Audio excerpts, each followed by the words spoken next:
कि आपने इस सप्लीमेंट्री बजट पे मुझे बोलने का मौका दिया है।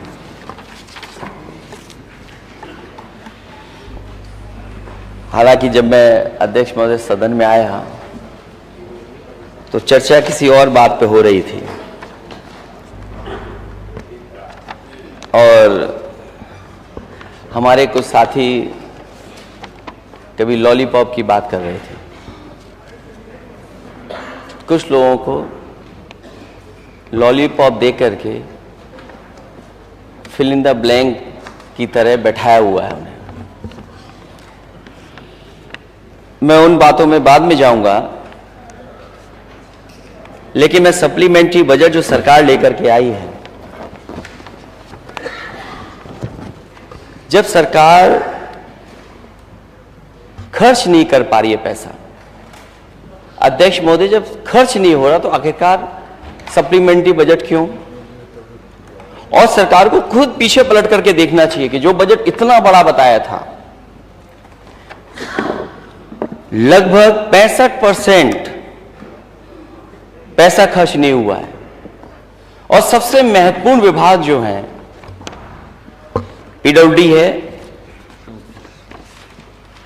उसमें अभी भी 65% पैसा पड़ा हुआ है, खर्च नहीं हुआ। 34% क्यों किया?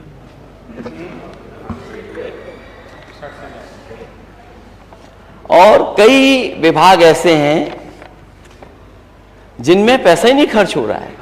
तो आखिरकार ये सप्लीमेंट्री बजट क्यों चाहिए आपको? और कुछ महीनों बाद, क्योंकि जब आज और हम आप बातचीत कर रहे हैं सदन में 1 दिसंबर हो गया है और नया बजट भी आएगा, तो मैं ये कह सकता हूं कि इस सरकार का जो कार्यकाल अभी तक रहा है, ये विजनलेस सरकार रही है, डायरेक्शनलेस बजट रहा है इनका। जो कहा वो नहीं करा, जो कहा वो नहीं करा, ये भाजपा का असली नारा होना चाहिए। इसलिए क्योंकि सरकार जब कहती थी कि $1 ट्रिलियन की इकोनॉमी हम बना देंगे, माननीय वित्त मंत्री जानते होंगे, सरकार जानती होगी कि अगर $1 ट्रिलियन की इकोनॉमी को अचीव करने के लिए आपको 34% की ग्रोथ रेट चाहिए। अगर आप 65% पैसा नहीं खर्च करेंगे, सप्लीमेंट्री बजट फिर ले लेंगे आप, कुछ महीने हैं आपके पास, तो कैसे आप अचीव करेंगे? ये डबल स्टैंडर्ड सरकार है, दोहरा चरित्र है सरकार का, कहती कुछ है करती कुछ और है। और डींग मारने में तो सबसे आगे है कि हम विश्व गुरु बनकर के $1 ट्रिलियन इकोनॉमी बना लेंगे। स्मार्ट सिटी का सपना दिखाया था, क्या इस सप्लीमेंट्री बजट में स्मार्ट सिटी का कहीं स्थान है? मुझे तो यह लगता है कि 5 साल का वो कार्यकाल और लगभग 2 साल अब पूरे होने जा रहे हैं, ये सरकार खुद महसूस कर गई है कि अब वो स्मार्ट सिटी नहीं बना सकती, स्मार्ट सिटी नहीं बन पाएगी।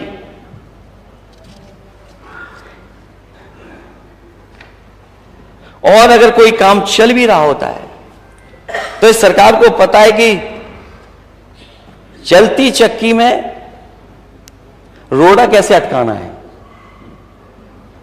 ये रोड़ा अटकाने वाली सरकार है, विकास गति को रोकने वाली सरकार है।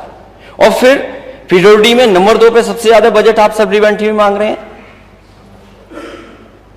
आप पूर्वांचल एक्सप्रेसवे, बुंदेलखंड एक्सप्रेसवे में, उसमें भी पैसा मांग रहे हैं। कब उद्घाटन हुआ था? हमारे माननीय सदस्यों को याद होगा किस जमाने में उद्घाटन हुआ, और आज भी पैसा मांग रहे हैं उसके अंदर। दूसरा बुंदेलखंड एक्सप्रेसवे, उसके लिए भी पैसा मांग रहे हैं आप। तो सरकार को स्वीकार करना चाहिए कि वो जो उद्घाटन हुए थे वो आधे अधूरे उद्घाटन थे, आधे अधूरे उद्घाटन थे। और अगर बजट नहीं खर्च हो पा रहा है तो सरकार को स्वीकार करना चाहिए कि पुअर गवर्नेंस है उनकी, और पुअर गवर्नेंस ही नहीं है, उसको छिपाने के लिए नए नए नारे करते हैं ये लोग, और फिर इतने बड़े साइज जो बजट का आप बना करके रख रहे हैं, तो जब खर्च ही नहीं हो रहा तो आखिरकार क्यों इतना बड़ा बजट आपको चाहिए। इसलिए जब बड़े बजट से, जो मुख्य बजट था, उससे डेवलपमेंट नहीं हुआ, तो ये सप्लीमेंट्री बजट से कौन सा डेवलपमेंट हो जाएगा। हालांकि ये सरकार आंकड़े कम मानती है, लेकिन फिर भी एक प्रतिष्ठित मैगजीन के मैं आंकड़े रखना चाहता हूं ओवरऑल इकोनॉमी के बारे में। मुझे याद है अध्यक्ष महोदय, आपके सामने ये बात रखी गई थी कि प्रदेश का सबसे बड़ा बजट इस बार पेश हो रहा है, और जब सबसे बड़ा बजट पेश हुआ तो आपकी अर्थव्यवस्था जब तुलना होती है और प्रदेशों से, तो आपका स्थान कौन सा है? 18वां स्थान है आपका पूरे देश में। जब प्रदेशों की अर्थव्यवस्था की तुलना होती है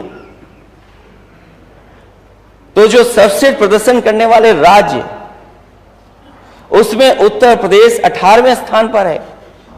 और मान लीजिए सरकार ने अगर इतना बड़ा बजट और इतना सहयोग, जो डबल इंजन सरकार बोलती है, तो सुधार तो दिखना चाहिए। लेकिन देश की एक प्रतिष्ठित मैगजीन ने जब सर्वे किया, उसमें भी सर्वाधिक सुधार वाले बड़े राज्यों में अर्थव्यवस्था किस स्थान पर है आपकी? आपकी 14वें स्थान पर है। ये आंकड़े हम विपक्ष के लोगों के नहीं हैं, ये प्रतिष्ठित मैगजीन है। मैं जानता था अध्यक्ष महोदय, मैंने पिछली बार भी आंकड़े टेबल किए थे, लेकिन वित्त मंत्री मुझे कौन से किताब का है? वित्त मंत्री हैं आप क्यों गुमराह कर रहे हो मुख्यमंत्री जी को?